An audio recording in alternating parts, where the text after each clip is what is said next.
I've been a big fan of the idea of a civilian PDW or personal defense weapon for a long time. Now, I've always envisioned the civilian PDW as something more than a handgun and less than a rifle. The civilian PDW would be small and concealable, typically with a bag, and it would be a weapon that offers more range and potentially more power and stability than a handgun. Now, what exactly that would be has always been a bit up in the air.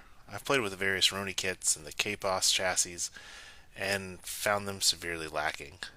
Most brace pistols were too big to be true PDWs, so stuff like the Micro Scorpion is just a little too big. The best has probably been produced by Flux Defense. The Raider and 365 Raider would be considered what I would consider the best option for the civilian PDW. Now, I've used the regular Raider a lot and loved it, and I've shot the P365 Panty Raider at SHOT Show and thought that's a really awesome idea. The only real big problem is the price and availability. What I've never considered to be a PDW would be any type of shotgun, but my mind's kind of changing on that. Now, I'm not the guy who came up with this idea, and the first person I've ever seen to mention the idea is Gabe Suarez. And while Mr. Suarez might be controversial, he's always ahead of the game. Seriously, the guy was championing red dots on handguns and appendix carry well before it was the cool thing to do. So my experiment with the shotgun PDW started with producing a Form 1 short-barreled shotgun with an uber short 10.25-inch barrel and a 3-round magazine tube, complete with a vertical grip that acted as the pump. I knew I wanted to make a short-barreled shotgun and get my stamp and have all of that fun, and I did come across this, what's typically in any other weapon kit from Mossberg. It was just kind of a blim kit is what it was listed as the barrel, action, and magazine tube. The idea to make it a PDW came when I saw the Defender Tactical Predator grip and quick stock. Now the grip kind of looks like your typical Shockwave style pistol grip. It's kind of that bootlegger. It looks like it's a sawn off stock design, but it comes with something called the quick stock. So this is a quick attach and quick detach wire style stock.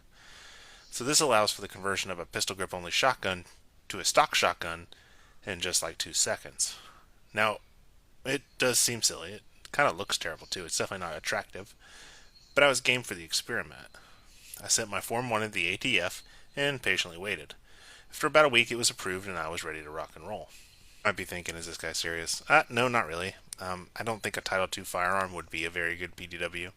Anything that requires a tax stamp has such amount of legal red tape around it that the normal person's not going to be willing to purchase, build, and run around with it, especially for self-defense purposes. I doubt it's legal to conceal carry in most states anyway. I did this as kind of a fun experiment. It's kind of like a thought experiment, but it requires a tax stamp and a gun range. A PDW isn't going to be an everyday carry weapon in most situations. I'm sure there's some guys that are so scared of cities they won't go without a 300 blackout with a folding stock and 6 magazines in their backpack. That's not my vibe. So one of my favorite YouTubers in the gun space is Brass Facts, and I think he defines it pretty well. It's a tool well suited for a time where society is crumbling, but hasn't fallen to pieces. As the late and great Jack Clemens once said, you still gotta pay rent in the apocalypse. It's a small, somewhat easy to conceal platform that is better than your handgun. It will likely require a bag to carry and conceal, and isn't a quick draw weapon. To me, it's the gun you draw when you know a fight's coming, or after you react with your concealed carry handgun and have gained distance, cover, etc. It's a specialty weapon for specialty roles. Now keep in mind there is a military definition for a PDW, which came out in the 90s as a NATO requirement, essentially for a submachine gun sized weapon that fired an armor piercing cartridge. It's how we got the P90 and MP7, and while those could fulfill the civilian PDW role in their semi-auto formats that are, well, I guess the PS90 is pretty common and the MV7 isn't, but those could also be civilian PDWs. Just know we're not using that same military phrasing for this concept. So let's break down the shotgun PDW. Now the barrel, magazine tube, and pump come from a 590A1 compact cruiser. So I bought it as a blimmed parts kit. It's just the barrel, magazine tube, and pump.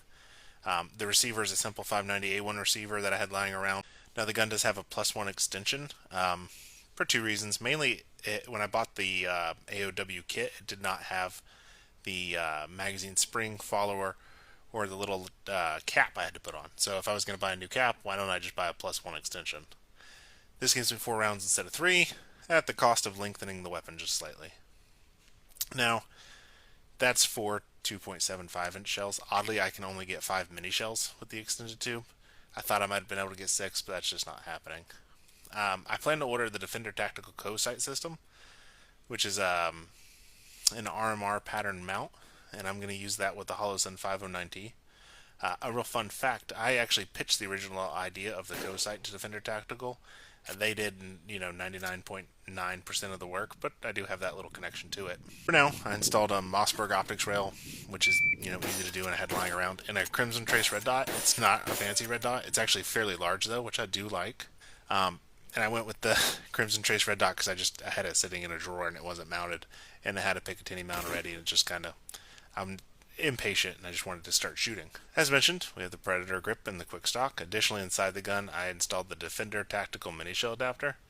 I think mini shells are a little silly outside of slugs. However, the Federal mini slugs are basically a shorter version of the Federal tactical slugs. Ballistically, they are pretty much the same. If I was making this into a PDW and I wanted to expand my range, I'd switch to slugs. So if I'm carrying this in a bag, I like the mini shell option for how small they are and how easy they are to stash, and I could see them being pretty useful as slugs. On the side, I have the NC Star side saddle. NC Star makes garbage stuff for the most part. However, this is just a metal side saddle. The reason I chose it over the other hundreds of options out there is that it actually fits mini shells. The idea of the shotgun PDW revolves around the Predator grip and the quick stock. Essentially, without the quick stock in place, I have a very compact and small weapon, very powerful.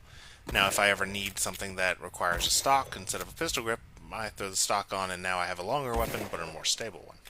Now, the main benefit to this is that unlike your typical pistol-based personal defense weapon, I'm still getting the power of a shotgun. Even though the setup remains super small, I get long gun power. Most PDWs are pistol calibers. The Flux, for example, is a pistol caliber weapon, so we have pistol caliber limitations. This means not so great terminal ballistics. Greg Elliford, firearms instructor and retired police officer, put together a study of how often certain calibers inflicted one-stop shots by using 1,800 shooting cases from his native Ohio. He calculated a number of factors, and at the end of the day, the shotgun was the highest performer when it came down to the percentage of people actually incapacitated by one shot with a torso or headshot. Shooting a pistol grip only shotgun can be tough. It takes a lot of practice to be even remotely skilled with this type of weapon, and I've practiced a lot, and while I wouldn't consider myself an expert, I can handle it. The vertical grip does make things a lot easier. It allows for a more intense push-pull. Push-pull is a recoil mitigation technique, and with standard 2.75-inch shells, I never felt like I wasn't in complete control of the gun. At 7 yards, with just the pistol grip, I could put 2 rounds into 2 targets with buckshot in about a second. That's excellent control and a good pace for multiple buckshot rounds from a pistol grip only gun. With a pistol grip, the gun is quite effective within 25 yards with the right ammo. I prefer a Federal flight control load. It does have reduced recoil, which is helpful when you don't have a stock, and it gives you really, really excellent patterns. Now, if I get further back, if the range extends or I want more control, I can retrieve the quick stock, install it, and improve that control and range. Now, theoretically, if I was carrying this at the end of the world and it was my PDW, my shotgun PDW, the stock would be carried in the same bag as the shotgun. Now, again, in the real world, this isn't likely to be legal in your state. Concealed carrying a short-barreled shotgun could have real, serious consequences, so don't do it. So the quick stock slams to the back of the Predator grip really easily. Just jam it in and shoulder it. If it doesn't sink in all the way from your, jamming it in, the recoil from the first round fired will sink it in. So the stock attaches with ease, but it takes some real muscle to remove the stock from the Predator grip. I can't see a serious situation where I need to detach the stock quickly. Plus, I like that it stays in place in case I need to run, move, climb, or whatever. I don't want to worry about dropping my stock. The stock itself is all metal, but surprisingly it doesn't hurt, especially when you're using, reduced recoil buckshot and tactical slugs. I even fired some of the spicier 1600 feet per second Hornady Black, and it didn't kick my butt. I'm admittedly a big guy, so, having girth helps, and so does having a lot of experience with shotguns. So I would still stick to the reduced recoil loads, but you could mix in the spicier stuff if need be. Now, the stock itself doesn't offer a great cheek weld, and the primary benefit you're really getting is that third point of contact against your shoulder. It allows for more stability and ultimately more accuracy. Defender Tactical wisely kept the length of pull very short. It's about 12 inches or so. Additionally, reloading the gun is much easier with the stock, Without the stock holding the weapon up and on target is difficult with one hand. I zeroed my Crimson Trace Red Dot to slugs at 25 yards and found the best performance between 25 and 50 yards. Rifled slugs are already kind of tricky, so through an ultra short barrel and with the quick stock rather than a real stock, I wouldn't expect good 100-yard performance. You could certainly hit a man-sized target at 100 yards, but like making a headshot, for example, isn't something I'd expect. Now, one of the big advantages of using a shotgun as a personal defense weapon is the ability to switch between buckshot and slugs. So buckshot offers a number of advantages. While we do still have to aim shotguns, buckshot gives us a little more room for error. If you flinch and throw the shot an inch or two, it's going to matter a lot less with 8 to 9 projectiles hitting your target than one pistol round. Buckshot gives us multiple hits on target per trigger pull, and multiple chances of putting projectiles in a vital area. If you're in a fight where a PDW would be handy, you're likely going to be in and around cover. If someone is exposing very little of themselves in the middle of the fight, and you're firing multiple pellets per trigger pull, then you have a greater chance of hitting that little part of the threat you can see. Additionally, an often understated benefit of buckshot is how much easier it is to hit a moving target. In low-light situations, buckshot can also be extremely handy. Put yourself in a low-light situation for a moment. You hit someone with a flashlight and what happens? They're going to react. With that in mind, you have to act quickly. Buckshot allows you to act quickly, while you have to aim, you do have that room for error, and a poorly placed buckshot round is still very devastating. So what about slugs? Obviously the first advantage, they can extend our effective range. You have pretty limited range with buckshot. Even with the federal flight control loads, on 25 yards can be kind of a crapshoot. But a slug is a solid projectile. It's big, it's heavy, it's hard-hitting, and it penetrates deeply. So the big benefit to slugs in the PDW role is their ability to punch through hard barriers. You could punch through vehicle skins, walls, glass, and all that fun stuff with ease. Pistol rounds can also go through all this stuff, but they tend to lose energy and performance. Slugs tend to keep moving and keep carrying lots of energy due to their size and weight. They punch through stuff like glass and thin walls while retaining energy and typically staying on their path better than a handgun round. When the rule of law is in effect, this is a downside. Overpenetration is a real pain, especially if you're defending your home, so you don't want it, but there could be advantages in other situations. If we find ourselves in a near dystopia, these advantages might benefit you. The quick stock makes it easy to be more precise with the slugs and more accurate. So is the shotgun PDW a worthwhile option? Now, remember, this is still just a thought experiment. This assumes that we live in a world where you could carry a short-barreled shotgun without the law caring. We're not in that world right now, so, again, don't do that. So if we have to examine the downsides of the shotgun PDW, the best way is to compare it to the other platforms. And I've mentioned Flux Defense a few times, so I'm going to use the Flux Raider as my kind of competitive comparison. So the Flux has the ability to use 17 to 32 round magazines, and that offers you some limited suppressive fire capability that allows for fast reloads to keep the fire up. Shotguns are not suppressive weapons, and the shotgun PDW is most certainly not a suppressive weapon. It's got a low capacity compared to that, and it's slow to reload. Ammo for a shotgun is also big and bulky. I could probably carry, 5 to 7 2 3/4 inch rounds in the same space you could carry two 21 round Flux magazines.